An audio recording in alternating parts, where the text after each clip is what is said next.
اعوذ باللہ من الشیطان الرجیم، بسم اللہ الرحمن الرحیم۔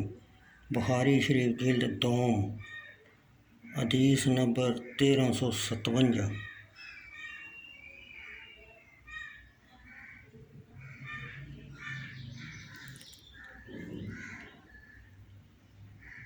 بخاری شریف جلد نمبر دوم، حدیث نمبر 1357۔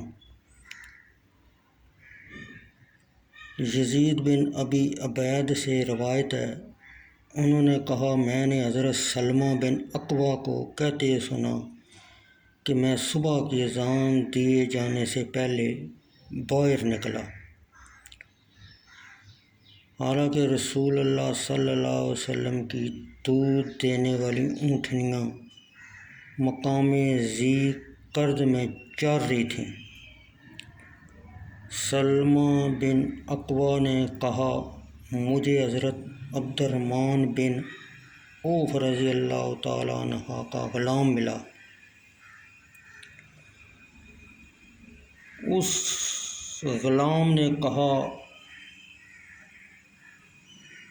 رسول اللہ صلی اللہ علیہ وسلم کی دودھ دینے والی اونٹنیاں پکڑی گئی ہیں۔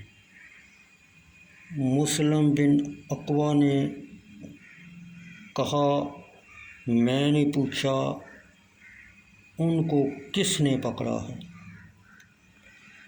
اس غلام نے کہا قبیلہ غطفان کے لوگوں نے۔ مسلم بن اکوع نے کہا میں نے 3 دفعہ بطور استغاثہ بآواز بلند کہا، نبی اکرم صلی اللہ علیہ وسلم کی دودھ دینے والی اونٹنیاں لوٹ لی گئیں اور مدینہ منورہ کے دونوں کناروں کے درمیان آواز پہنچائی۔ پھر میں سامنے کی طرف دائیں بائیں نہ دیکھتے ہوئے تیز دوڑا، حتیٰ کہ میں نے ان کو پا لیا اور وہ پانی پی رہے تھے۔ میں نے ان کو تیر مارنے شروع کیے، حالانکہ میں تیر انداز تھا۔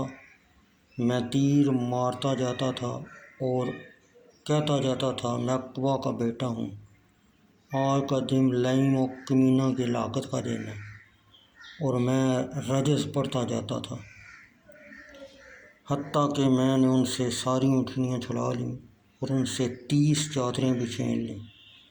سلمہ بن اکوع نے کہا پھر نبی اکرم صلی اللہ علیہ وسلم تشریف لے آئے اور لوگ بھی آ گئے۔ میں نے عرض کیا اللہ عز و جل کے نبی صلی اللہ علیہ وسلم، میں نے ان لوگوں کو پانی پینے نہیں دیا، حالانکہ وہ پیاسے تھے۔ یا رسول اللہ صلی اللہ علیہ وسلم، ابھی آپ ان کی طرف لوگوں کو بھیجیں۔ آپ نے فرمایا اکوع کے بیٹے تم غالب ہو گئے ہو، ان سے نرمی کرو اور ان کو معاف کر دو۔ سلمہ بن اکوع نے کہا پھر ہم واپس آئے اور رسول اللہ صلی اللہ علیہ وسلم نے مجھے اپنی اونٹنی کے پیچھے سوار کر لیا، حتیٰ کہ ہم مدینہ منورہ آ گئے۔